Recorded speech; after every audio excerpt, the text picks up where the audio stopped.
যে আপনি যদি বাংলাদেশে রাজনীতি করতে চান, আপনি ইসলামের নামে রাজনীতি করে, গণতান্ত্রিক ইসলামের নামে গণতান্ত্রিক রাজনীতি করে ক্ষমতায় আসতে পারবেন না। আপনাকে কিসের রাজনীতি করতে হবে? মুসলমানদের রাজনীতি করতে হবে। যে একজন মুসলমান, সে ইসলামের বিরুদ্ধে বিদ্বেষী কোনো কথাবার্তা বলবে না, সেই সিস্টেমকে, গণতন্ত্রের এই কুফরি সিস্টেমকে মেনে নিয়েই এর মধ্যে টুকটাক ভালো মানুষকে নিয়ে আসার জন্য চেষ্টা করবে, সেই রাজনীতি করবে। তা বলবেন তাহলে এই রাজনীতি কারা করবে? দেখেন, আমি যে তত্ত্বের কথা বলতেছি, এই তত্ত্ব যে সঠিক তত্ত্ব তার প্রমাণ ভারতই আছে।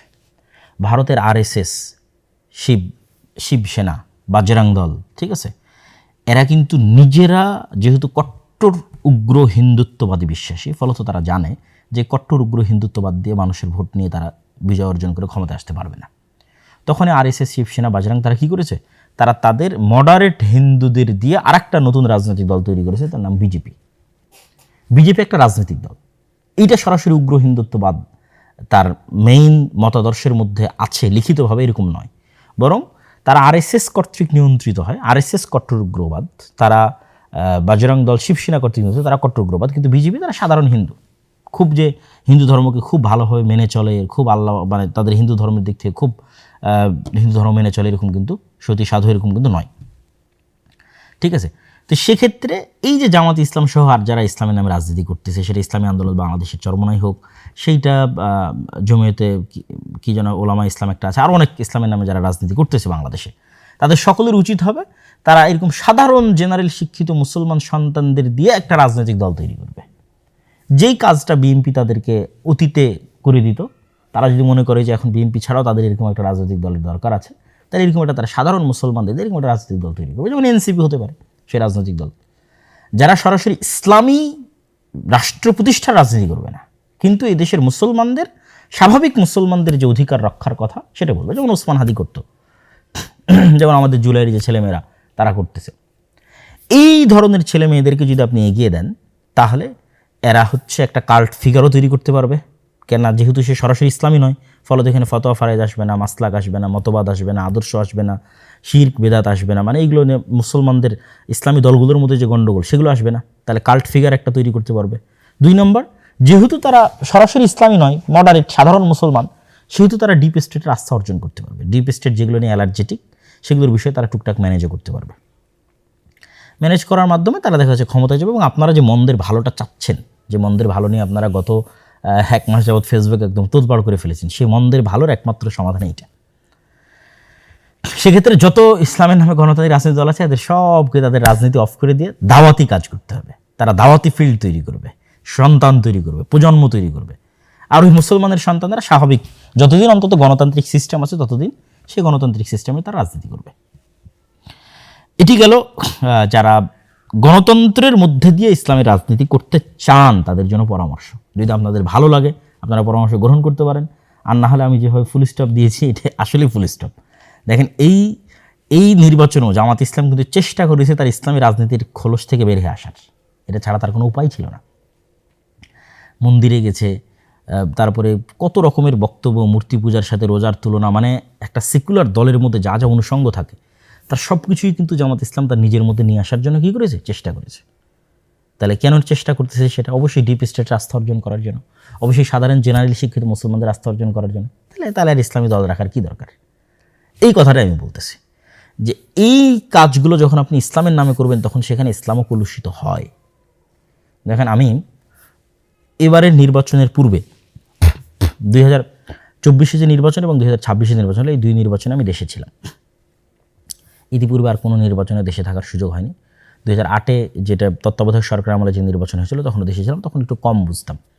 তো এবারে এই 2 নির্বাচনে আমি বিভিন্ন নির্বাচনের যে তথ্য কেন্দ্র, বুথ, এগুলোতে আমি ঘোরার চেষ্টা করেছি। বিভিন্ন নির্বাচনী এলাকায় গত 5-10 দিন ঘোরার চেষ্টা করেছি। অসংখ্য যারা এমপি ক্যান্ডিডেট আছে, জামাত ইসলামের, বিএনপির অসংখ্য এমপি ক্যান্ডিডেটদের সাথে সাক্ষাৎ করেছি। আমার অবজারভেশন আপনাকে বলি, ভোট কেন্দ্র স্বাভাবিক একটা মানুষের ঘর থেকে অন্তত যাতায়াত খরচও যদি বলি, তাহলে অন্তত কোথাও 30 টাকার ভাড়ার দূরত্ব, কোথাও 40 টাকার, কোথাও 50 টাকার।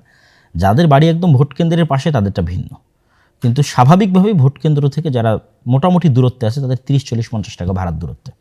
তো আমি অনেককে জিজ্ঞেস করলাম, ভাই আপনি কীভাবে যাচ্ছেন? তো অটোরিকশায় যাচ্ছে। অটোরিকশা কীভাবে পেলেন? তাহলে ওই দলের পক্ষ থেকে অটোরিকশা দেওয়া আছে। যাতায়াত খরচ, হ্যাঁ যাতায়াত খরচ দেওয়া আছে। তাহলে এই যে বিশাল একটা মানুষকে যারা যারা আপনাকে সাপোর্ট করে তাদেরকে ভোট কেন্দ্রে নিয়ে, আমি অন্য কথা বাদ দিলাম, জাস্ট ভোট কেন্দ্রে নিয়ে যাওয়ার জন্য কেন মানুষ ফ্রিতে ভোট দিতে যাবে? কত কোটি মানুষ ভোট দিয়েছে আপনি দেখেন দেখি, 12 কোটি মানুষের। আমার আব্বা আম্মা জীবনে কোনো দিন ভোট কেন্দ্রে যায়নি, তারা এটাকে ফেতনা মনে করে এই ভোট কেন্দ্রে যাওয়াকে। এরকম হাজার হাজার লক্ষ লক্ষ মানুষের যারা জীবনে কোনো দিন ভোট কেন্দ্রে যায়নি। তাহলে মানুষ নিজের খায়ে নিজের খরচ করে কেন ভোট কেন্দ্রে যাবে? কেউ যাবে না। তাহলে এই যে যত মানুষ ভোট কেন্দ্রে গেছে এদের অধিকাংশ মানুষই, অন্তত আমি গ্রামগঞ্জের লেভেলে বলতেছি, শহরে ঢাকা শহরের দিকে আমি ছিলাম না, গ্রামগঞ্জের লেভেলে বলতেছি, তাদেরকে যাতায়াত খরচ দেওয়া হয়েছে, তাদেরকে গাড়ি ভাড়া দেওয়া হয়েছে, তাদের জন্য আলাদা অটো রিজার্ভ করা হয়েছে, সেগুলোতে করে তারা ভোট কেন্দ্রে গেছে। তাহলে একটা নির্বাচনে কী পরিমাণ টাকার লেনদেনের প্রয়োজন হয় একটা নির্বাচনে জয় অর্জনের জন্য, এটা একমাত্র যারা রাজনৈতিক দল করে গণতান্ত্রিক তারাই জানে। আপনি টাকা ছাড়া জনগণকে ভোট কেন্দ্রে নিয়ে যেতে পারবেন না এবং অন্যের তুলনায় বিজয় অর্জন করতে পারবেন না। মানে জাস্ট ভোট গণনা পরে, মানে ইঞ্জিনিয়ারিং থামানোর জন্য ডিপ স্টেটের আস্থা অর্জনের পরের কথা বলতেছে, জাস্ট ভোট আর ভোট কেন্দ্রে যাবে, এটা আপনি টাকা ছাড়া করতে পারবেন না। আল্লাহু আলাম এই ভোটে কত হাজার কোটি টাকা খরচ হয়েছে, 2-3 হাজার কোটি টাকার নিচে অবশ্যই নয়। তাহলে আপনি ইসলামের নামে রাজনীতি করে একটা মানুষকে টাকা দিতে পারবেন? পারবেন না। যদি দেন তাহলে তো আপনার ইসলামী যে আদর্শের কথা বলছেন সত্য ন্যায় সেটা তো থাকলো না, তাই না? আল্লাহ সুবহানাহু ওয়া তাআলা ভালো জানে, যিনি সৈয়দপুর বিমানবন্দরে আটকা পড়েছিলেন তার কাছে সেই অর্থ কী বাবদ ছিল বা কী কারণে ছিল, কিন্তু এটি আলেম ওলামা হোক বা যারা ইসলামের নামে রাজনীতি করুক তাদের জন্য মানুষ হানিকর বা সম্মান হানিকর হয়েছে কিনা? অবশ্যই হয়েছে। তাহলে আপনি নিশ্চিত থাকেন গণতন্ত্রের এই সিস্টেমে আপনি যদি ইসলামের নামে রাজনীতি করতে চান আপনাকে মুনাফিক হয়ে যেতে হবে। এই যে খতিবে বাঙ্গাল জুনায়েদ আল হাবিব সাহেব, আমি কারো নাম নিয়ে বলি না, আজকে তার নাম নিয়ে বললাম, তিনি কি পরিমাণ তার আত্মমর্যাদাকে ভুলুণ্ঠিত করেছেন বিভিন্ন কথা এবং বিভিন্ন বক্তব্যে, সেটা আপনারা খুব ভালোভাবে জানেন। তাহলে এই পরিমাণ আত্মমর্যাদাকে ভুলুণ্ঠিত না করলে, এই পরিমাণ মানে যে কথা, যেটা আমি আমার পুরো কথায় তুলে ধরতে চাচ্ছি আর কি, যে এক কথায় আপনি গণতান্ত্রিক সিস্টেমের সাথে রাজনীতি করতে গেলে আপনাকে মুনাফিকের পথ অবলম্বন করতে হবে, আপনি জিততে পারবেন না। তাহলে কেন ইসলামের নামে এই কাজটা করবেন? এবং ইসলামের নামে যদি কাজটা করেন তবু জিততে পারবেন না। কেন বলেছি? ওই আগের দুটো পয়েন্ট, কাল্ট ফিগার তৈরি করতে পারবেন না, ডিপ স্টেট আস্থা অর্জন করতে পারবেন না। তাহলে কী করতে হবে? ইসলামকে আপনি দাওয়াতের জায়গায় রাখেন, আর সাধারণ মুসলমানের সন্তানদের দিয়ে দেন, যারা জেনারেল শিক্ষিত স্বাভাবিক তাদেরকে দিয়ে দেন এই রাজনীতির ময়দানে, তারা রাজনীতি করুক, তাদেরকে আপনারা পিছন থেকে সাপোর্ট দিতে পারেন। আরও একটা কথা বলি, ইসলামের নামে রাজনীতি করার আর একটা ক্ষতির দিক আপনাকে বলি। আপনারা আমার সাথে যে কোনোভাবে দ্বিমত করতে পারেন, আমি জাস্ট ওপেন খোলামেলা মনের কথা আপনাদের সাথে তুলে ধরতেছি। ইসলামের নামে গণতান্ত্রিক রাজনীতি করার একটা ক্ষতিকর দিক হচ্ছে মুসলমানদের কাছে ইসলামকে শত্রু বানানো হয়। গত 17 বছর যেমন আওয়ামী লীগ সরকার যে কোনো দাড়ি টুপি দেখলে মনে করতো যে মনে হয় আমার শত্রু, যে হয়তো রাজাকার অথবা জামাত অথবা শিবির, ঠিক আছে। এখন বিএনপি সরকারও যে ক্ষমতায় আসতেছে সেও মনে করবে, যে কোনো দাড়ি টুপিকে দেখলে তার অন্তরে কাজ করবে যে এই মনে হয় জামাত, এ মনে হয়, যেমন উনি তো বলেইছেন যে গুপ্ত, ঠিক আছে, এটা তার অন্তরে কাজ করবে, অথচ সে কিন্তু মুসলমান। তথা পুরো বিএনপিতে যারা আছে তারা সবাই মুসলমান। তাহলে বিএনপির এই সমস্ত মুসলমান নেতাদেরকে আমরা ইসলামের শত্রু বানিয়ে দিলাম। আমরা যদি ইসলামের নামে রাজনীতি না করে স্বাভাবিক রাজনীতি করতাম, তাহলে কিন্তু শুধু মুসলমানদের রাজনীতি করতাম, তাহলে কিন্তু ইসলামকে শত্রু বানানো হতো না। যে কোনো দাড়ি টুপিওয়ালা মানুষকে দেখলে কিন্তু তারা শত্রু মনে করতো না। আমরা যদি দাওয়াতের মাঠে থাকতাম এবং সাপোর্ট দিতাম, এরকম কোনো একটা দল তৈরি করে দিতাম, যেমন আমি উদাহরণ দিয়েছি বিজেপি এবং আরএসএসের, যেমন আমি উদাহরণ দিয়েছি যে এখনকার ইসলামী রাজনীতি দলগুলো পারে এনসিপিকে সামনের দিকে এগিয়ে দিতে, যে বাবা তোমরাই রাজনীতি করো, আমরা দাওয়াত দিয়ে ফিল্ড তৈরি করে দেবো, তোমাদেরকে সকল প্রকার সাপোর্ট দেবো, রাজনীতি তোমরা করো। এনসিপির ছেলেদের কথা বলতে পারেন আপনারা। তো এইগুলো আপনাদের জন্য পরামর্শ। ইসলামের নামে রাজনীতি করতে গিয়ে আমরা মুসলমানদের কাছেই ইসলামকে শত্রু বানিয়ে ফেলতেছি, এটার একটা দীর্ঘমেয়াদী ক্ষতিকর প্রভাব আছে। তাহলে আমি যারা গণতন্ত্রের রাজনীতি করে তাদেরকে আমি হতাশ করছি না, কিন্তু তাদেরকে সমাধানও দিচ্ছি।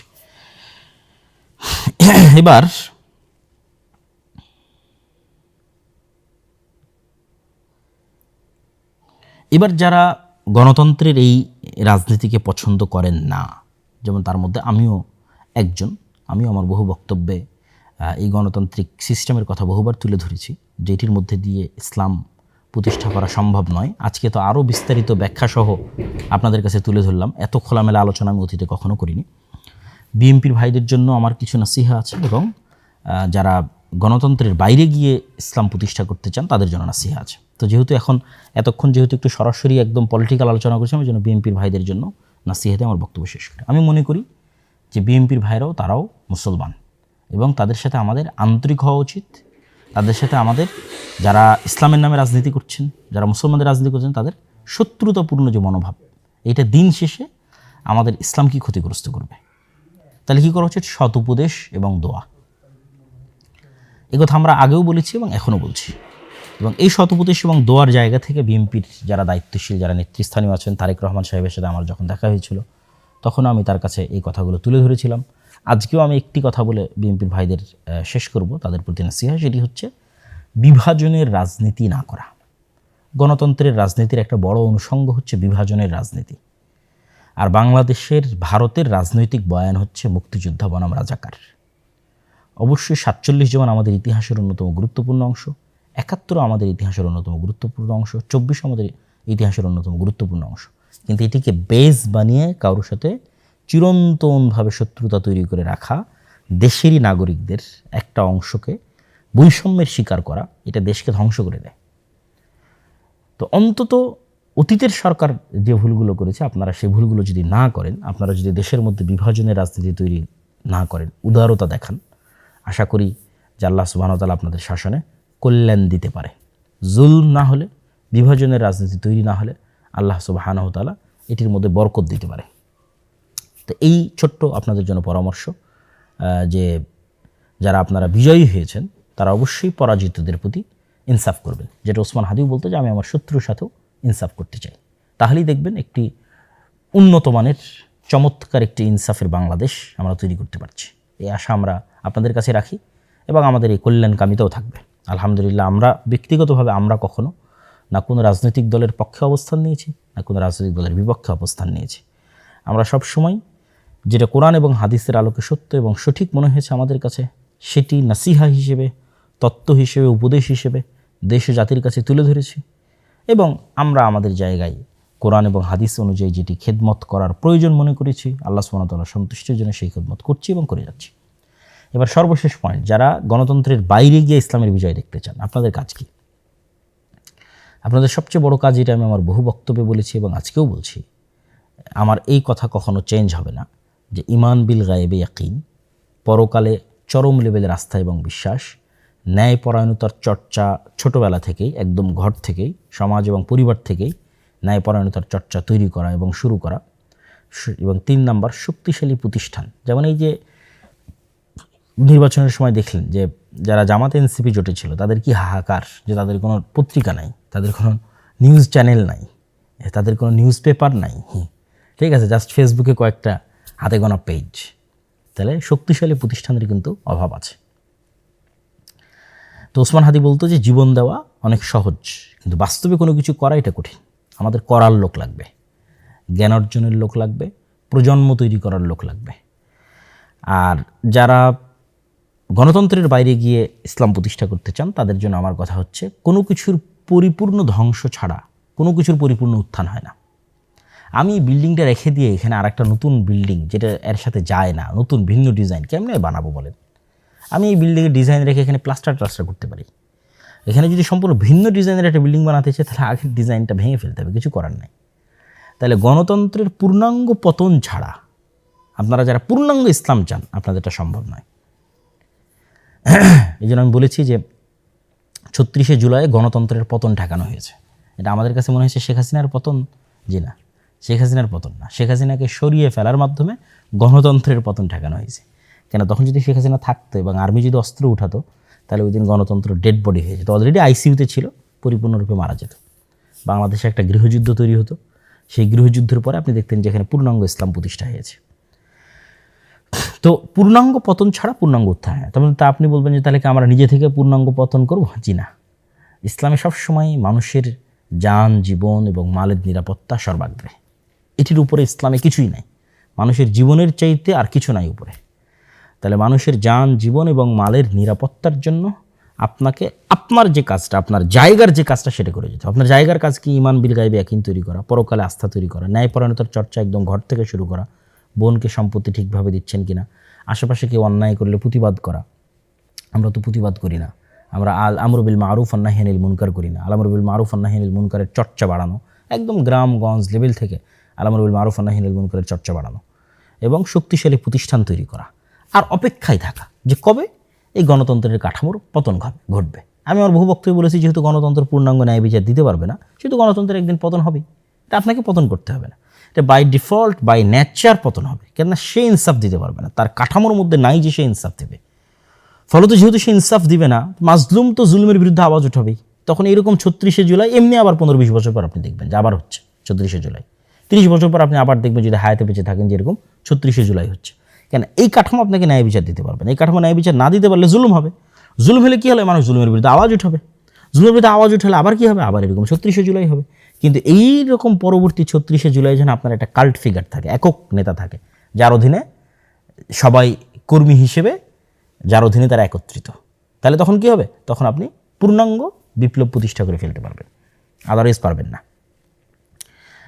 তাহলে সেক্ষেত্রে আমি কী বললাম যে গণতন্ত্রের যে পূর্ণাঙ্গ পতন এটা আল্লাহর পক্ষ থেকেই হবে, এমনিই হবে। কীভাবে হবে এটা আল্লাহ সুবহানাহু ওয়া তাআলা ভালো জানেন। যেমন ধরেন আমেরিকার যে বিশাল সাম্রাজ্য, আল্লাহ সুবহানাহু ওয়া তাআলা বলেছেন যে আল্লাহ সুবহানাহু ওয়া তাআলা যদি একদল মানুষকে তার একদল মানুষের পতন না করাতেন, ওয়ালাউ দাফাল্লাহি নাস বা'দাহুম বিবা'জ, তাহলে পৃথিবীতে জুলুমের কারণে মানুষ অস্থির হতো। আজকেও যদি ফেরাউন জীবিত থাকতো কী হতো বলেন তো? আপনি বলেন যে 5000 বছর হয়ে গেছে, ফেরাউন এখনও জীবিত আছে, তাহলে আজকে আমাদের অবস্থা কী হতো? এটা আল্লাহ করেননি, ফেরাউনকে আল্লাহ ধ্বংস করে দিয়েছেন মানুষকে বাঁচানোর জন্য।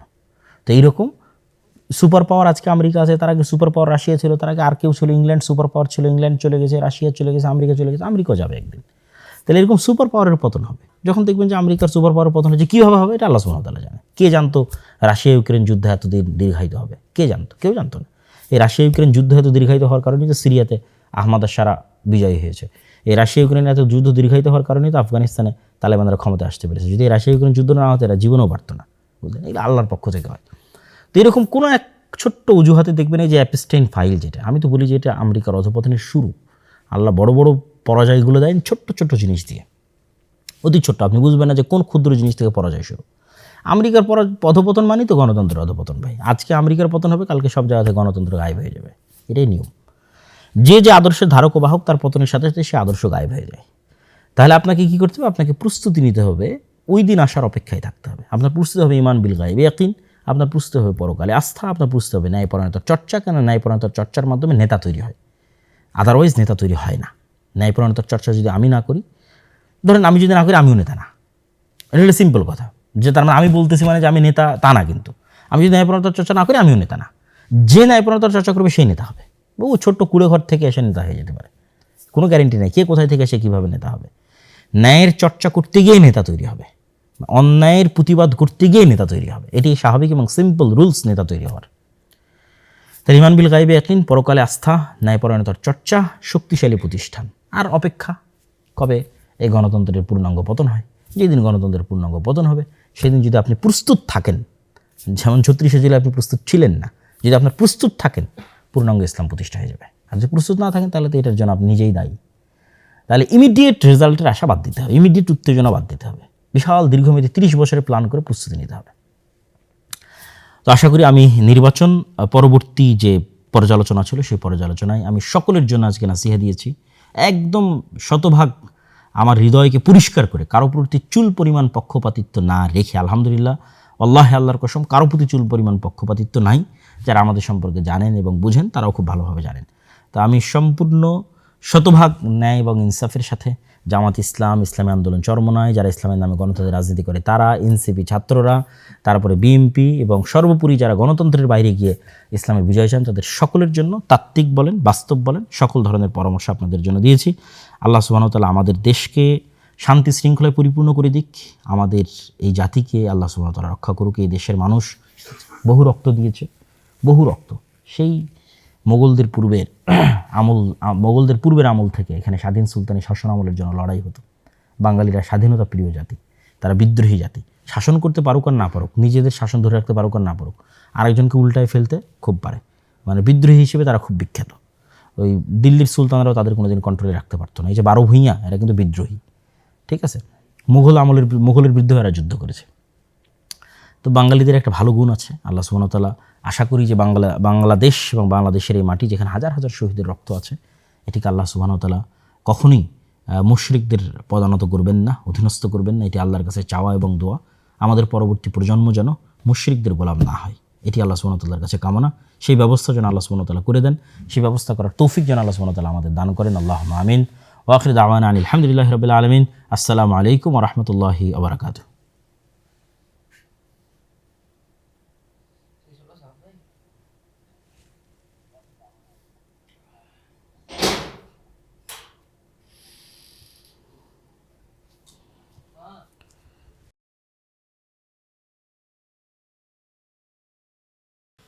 দেখেন আল্লাহ সুবহানাহু ওয়া তাআলা কোরআন মাজিদে সিয়াম শব্দ কোথায় ব্যবহার করছে? নাযারতু লির-রহমানি সাওমা ফালান উকাল্লিমাল ইয়াওমা ইনসিয়া। মারিয়াম আলাইহিস সালাতু ওয়াস সালাম বলছে যে আমি সিয়াম আছি, মানুষের সাথে কথা বলবো না। উনি যখন সন্তানকে কোলে করে নিয়ে লোকালয়ে এসেছেন, মানুষ জিজ্ঞেস করছে কি ঘটনা, তিনি বলছেন আমি রহমানের জন্য নজর নেওয়াজ মানত মেনেছি। সৌমা কিসের সিয়াম? কথা না বলার সিয়াম। সিয়াম মানে বিরত থাকা। এই বিরত থাকা জিহ্বার, এই বিরত থাকা চোখের, এই বিরত থাকা কানের, এই বিরত থাকা পেটের, এই বিরত থাকা লজ্জাস্থানের, সবের। বিরত থাকলেন শুধু পেট, সিয়াম থাকলো শুধু পেট, সিয়াম থাকলো শুধু লজ্জাস্থান। আর চোখ সিয়াম নাই, চোখ দিয়ে সকল অশ্লীল দৃশ্য দেখছি, কান দিয়ে সকল অশ্লীল কথা শুনছি, মুখ দিয়ে সকল অশ্লীল কথা বলছি। তাহলে রাসূল সাল্লাল্লাহু আলাইহি ওয়াসাল্লামের ভাষা অনুযায়ী এই সিয়াম পালনকারীর অর্জন হচ্ছে শুধু ক্ষুধা। ফালাইসা লিল্লাহি হাজাতুন আন ইয়াদা তুআমাহ আও শারাবাহ। এর না খেয়ে থাকা আর পানি পান না করার কোনো গুরুত্ব আল্লাহর দরবারে নাই, সবগুলোর সিয়াম থাকতে হবে। আর ওই সিয়াম পালনকারী সর্বশ্রেষ্ঠ সিয়াম পালনকারী জাকারিয়া আলাইহিস সালাতু ওয়াস সালামকে আল্লাহ বললেন সন্তান দেওয়া হবে। জাকারিয়া সালাম বললেন আয়াত কি, আলামত কি? আয়াতুহা আল্লাহ তুকাল্লিমান নাসা সালাসাতা আইয়াম। চিহ্ন হচ্ছে 3 দিন মানুষের সাথে কথা বলবা না।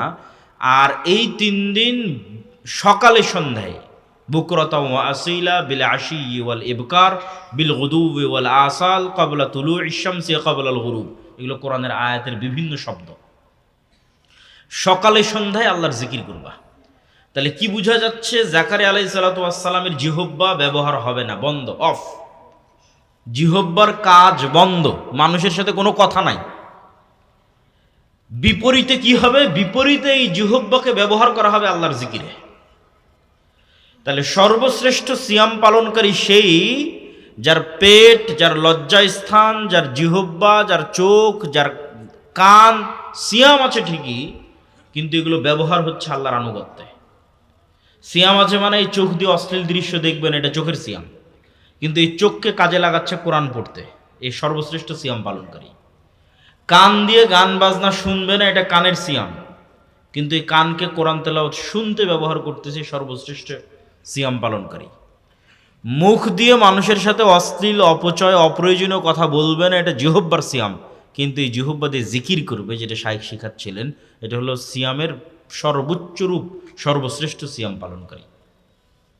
মনে রাখবেন, শয়তান মানুষকে অন্য গুনাহ দিয়ে জাহান্নামে নিয়ে যাওয়া শয়তানের জন্য কঠিন। আজকে শয়তান আপনার ব্রেনে কারো উপর রাগ উঠিয়ে দিল যে চল ওকে হত্যা করি, হতেই পারে রাগ, কিন্তু এই হত্যা করার আগে আপনি 10 বার ভাববেন যে হত্যা করলে আমার জেল হতে পারে, হত্যা করলে ধরা পড়ে যেতে পারি, উমুক তুমুক ইত্যাদি ডট ডট অসংখ্য, ফলে আপনি হত্যা থেকে বিরতও থাকতে পারেন। শয়তান আপনাকে বলবে চলো অমুকের সাথে জেনা করো, আপনার চক্ষু লজ্জা, পরিবারের লজ্জা, সমাজের লজ্জা, আইন কানুন, অসংখ্য কারণে আপনি সেখান থেকে বিরত থাকতে পারেন। কিন্তু একটা জিনিস দিয়ে শয়তান আপনাকে জাহান্নামে নিয়ে যাবে খুব বেশি, সেটা জিহ্বা। এই যে নির্বাচনের মৌসুম, শায়েখ বললেন মাসিক আল ইতিসামের এই মাসের সম্পাদকীয় নির্বাচনে যত গুনাহ, ফেব্রুয়ারি মাসে। মাসিক আল ইতিসাম এখানে আসে কিনা, নাসিম ভাই নেয় কিনা আমি জানি না, আছে, যদি থাকে আলহামদুলিল্লাহ, আপনাদের কাছেও যেন যায়। এবারের সম্পাদকীয় ফেব্রুয়ারি মাসের নির্বাচনে যত গুনাহ, কত গুনাহ শুধু আমরা নির্বাচন কেন্দ্রিক করি আর ওগুলোতে জাহান্নামে চলে যাই। তার মধ্যে সবচেয়ে বড় গুনাহ যেটা হয় সেটা জিহ্বার গুনাহ। তাও আবার পড়েছে এই শাবান মাসের মতো কল্যাণকর, যে মাসে রাসূল সাল্লাল্লাহু আলাইহি ওয়াসাল্লাম সিয়াম রাখতেন, মানুষের আমল পেশ করা হতো আল্লাহর দরবারে সেই মাসে। তো শয়তান যখন আপনাকে বলবে ওর বিরুদ্ধে গীবত কর, ওকে গালি দে, ওর বিরুদ্ধে কমেন্ট কর, আপনারাই বলেন আপনি কি 2 বার চিন্তা করবেন এটা করতে? কেউ চিন্তা করবে না, একবারও চিন্তা করবে না। এটাই তো শয়তানের অস্ত্র। মুখ দিয়ে কিছু বললে তার হিসাব নাই, মুখ দিয়ে কোথাও কমেন্ট করলে তার হিসাব নাই, গালি দিলে চায়ের স্টলে হিসাব নাই, দুর্নাম করলে হিসাব নাই। এই একটা দিয়ে শয়তান আপনাকে সাকসেসফুলি জাহান্নামে নিয়ে যাবে। মজার বিষয় হচ্ছে এই অস্ত্র যেমন জাহান্নামে যাওয়ার জন্য খুব কার্যকরী, এই অস্ত্র জান্নাতে যাওয়ার জন্য কার্যকরী। বলেন আল্লাহু আকবার। সবচেয়ে সহজে কোন ইবাদত সবসময় করা যায় বলেন? জিকির। জিকির করতে অজু করতে হচ্ছে না, জিকির করতে মসজিদে যেতে হচ্ছে না, জিকির করতে পবিত্র হতে হচ্ছে না। সবচেয়ে সহজে সব সময় যে ইবাদত করে দ্রুত জান্নাতে যাওয়া যায় তার নাম জিকির। এত বড় গনিমত মানুষ হারিয়ে ফেলতেছে, এই জিহ্বাকে মানুষ কাজে লাগাচ্ছে গীবতে, নিন্দায়, অপবাদে, মিথ্যায়, অথচ এই জিহ্বাকে কাজে লাগায় না আল্লাহর জিকিরে। এর চেয়ে হতভাগা কে হতে পারে? জিকির কেন পাওয়ারফুল দেখেন, সালাতও কিন্তু জিকির। ওয়া আকিমিস সালাতা লিযিকরি, সালাতও জিকির। জিকির কেন পাওয়ারফুল, কেন শক্তিশালী, কেন আমি আমার বহু বক্তব্যে বলেছি জিকির দিয়ে এমন অসম্ভব নাই যা সম্ভব নয়, এমন কোনো অসম্ভব নাই যা সম্ভব নয় জিকির দিয়ে। সুলাইমান আলাইহিস সালাতু ওয়াস সালাম বললেন রানী বিলকিসের সিংহাসন নিয়ে আসতে হবে। ক্বালা ইফরিতুম মিনাল জিন, ইফরিত নামক জিন বলল আপনি যেই মাজলিসে বসে আছেন এই মাজলিস থেকে ওঠার পূর্বেই আমি ওই সিংহাসন উপস্থিত করব। সুলাইমান আলাইহিস সালামের আরো দ্রুত দরকার, আরো স্পিডে দরকার। আল্লাযী ইনদাহু ইলমুম মিনাল কিতাব, যার কাছে কিতাবের স্পেশাল জ্ঞান ছিল, লাউহে মাহফুজের স্পেশাল কোনো নলেজ তার কাছে ছিল। সে বলল আপনার চোখের পলক পড়ার পূর্বে আমি সিংহাসন এখানে উপস্থিত করব। দেখেন আজকের যুগে চোখের পলকে ডাটা ট্রান্সফার হয়, এলিমেন্ট পার্টিকেল ট্রান্সফার হয় না। আমি বলতেছি এটা চোখের পলকে আমেরিকা এখন বাজতেছে লাইভ। মেসেজ দিব, চোখের পলকে অস্ট্রেলিয়া চলে যাবে, ইউরোপ চলে যাবে, সৌদি, ঢাকা, নরসিংদী। তাহলে তথ্য ট্রান্সফার হচ্ছে চোখের পলকে। আর কোরআনে এমন এক প্রযুক্তির আলোচনা হচ্ছে যেখানে একটা টিস্যু, একটা পণ্য, একটা জিনিস চোখের পলকে পার হয়ে যাবে। এই প্রযুক্তির ধারে কাছে মানুষ যেতে পারেনি। আল্লাহ সুবহানাহু ওয়া তাআলা ভালো জানে সেটা কি জ্ঞান ছিল, কিন্তু জিন নিয়ে আসতে চেয়েছিল গায়ের জোরে, আর ওই ব্যক্তি নিয়ে আসতে চেয়েছে জ্ঞানের জোরে। কিছু মুফাসসির লিখেছেন এটা বিশেষ কোনো জিকির ছিল, যেটা আজকে আমার এখন তরজমাতুল বাব হতে পারে, আল্লাহু আলাম। কেন এর চেয়ে পাওয়ারফুল আর কিছু আমার জানা নাই পৃথিবীতে, জিকিরের চেয়ে পাওয়ারফুল কিছু। কেন জিকির হচ্ছে আওয়াজ, আর আল্লাহ সুবহানাহু ওয়া তাআলার পৃথিবীর একটা আরেকটার সাথে ইন্টার কানেক্টেড আওয়াজ দিয়ে, একটা আরেকটার সাথে সংযুক্ত আওয়াজ দিয়ে। দু একটা দলিল দিলে আপনি বুঝতে পারবেন। আল্লাহ সুবহানাহু ওয়া তাআলা আসমান জমিন ধ্বংস করবেন, তার সিস্টেম আল্লাহই তৈরি করেছেন। যে ইসরাফিল বাঁশিতে ফু দিবে, সেই ফু থেকে আওয়াজ হবে, এই আওয়াজে সব ধ্বংস হয়ে যাবে। আল্লাহই তৈরি করেছেন। মানুষকে যখন আল্লাহ পুনরুত্থান ঘটাবেন, তখন পুনরায় ইসরাফিলকে তৈরি করে তাকে বাঁশি দিয়ে সে বাঁশিতে ফু দিবে, মানুষের পুনরুত্থান ঘটবে দ্বিতীয় বাঁশির আওয়াজে, কিছু কিছু মতে তৃতীয় বাঁশির আওয়াজে, কিন্তু আওয়াজে। এবং আওয়াজের মাধ্যমে একটা আরেকটার সাথে ইন্টারকানেক্টেড। তার সবচেয়ে বড় দলিল হচ্ছে ইউসাব্বিহু লিল্লাহি মা ফিস সামাওয়াতি ওয়া মা ফিল আরজ, আসমান জমিন এবং তার মধ্যে যা কিছু আছে, ধূলিকণা, বালিকণা, কীট পতঙ্গ, পঙ্গপাল, জড়বস্তু, জড় পদার্থ, এই প্যান্ডেল, এই মাইক, এই চেয়ার, এই গায়ের জামা, এই টিস্যু, এই পোস্টার, এরা 24 ঘন্টা আল্লাহর তাসবিহ পাঠ করতেছে। এই তাসবিহ পাঠের আওয়াজ আছে, এখান থেকে আওয়াজ বের হচ্ছে, তাসবিহ আওয়াজ। আমি শুনতে পাই না কেন? পিঁপড়ার চলার আওয়াজ যেমন শুনতে পাই না, কবরের আযাব যেমন শুনতে পাই না, কিন্তু এরা সব বা আওয়াজ আল্লাহ সুবহানাহু ওয়া তাআলার তাসবিহ পাঠ করতেছে। তো আওয়াজ হচ্ছে পৃথিবীর এক জীব জন্তু জড়বস্তু জড় পদার্থের সাথে আরেকটার কানেকশনের মাধ্যম হচ্ছে আওয়াজ। এই জ্ঞান আল্লাহ সুলাইমান আলাইহিস সালাতু ওয়াস সালামকে দিয়েছিলেন, আর পৃথিবীতে পরে কাউকে দেননি, আমাদেরকেও দেননি। আপনারা কিন্তু এখন বাংলা শুনতেছেন না, আসলে আওয়াজ শুনতেছেন। এখন যদি এখানে একটা চাইনিজকে নিয়ে এসে বসিয়ে দিই, ও শুধু আওয়াজই শুনবে। আর যদি এখন একটা চাইনিজ বক্তব্য দেয় এখানে, তা আপনারা শুধু আওয়াজ শুনবেন। এটা আলটিমেটলি একটা আওয়াজ। আর আমি যখন কোরআন তেলাওয়াত করতেছি এটা একটা আওয়াজ, যেমন বাংলা একটা আওয়াজ, এটা একটা আওয়াজ, আমি উচ্চারণ করতেছি। যখন আমি ইংরেজিতে চলে যাচ্ছি ওটা একটা আওয়াজ। তাহলে গরু চিৎকার করতেছে ওটা একটা আওয়াজ, পাখি কথা বলছে এটা আওয়াজ। এই প্রত্যেকটা আওয়াজের মিনিং আছে। আমার এই বলা আওয়াজের মিনিং আপনি বুঝতেছেন কারণ আপনি জানেন তাই। কিন্তু এখানে চাইনিজ এসে বক্তব্য দিলে আপনি জানেন না তাই ওটা আওয়াজ। তো ওই রকমের পাখির আওয়াজ, ওই রকমের গরুর আওয়াজ। কিন্তু ওই গরুর আওয়াজের মিনিং আছে, এটা আল্লাহ সুলাইমান আলাইহিস সালামকে শিখিয়েছিলেন। পিঁপড়ার আওয়াজ আছে, সে আওয়াজ সুলাইমান আলাইহিস সালাম শুনেছেন।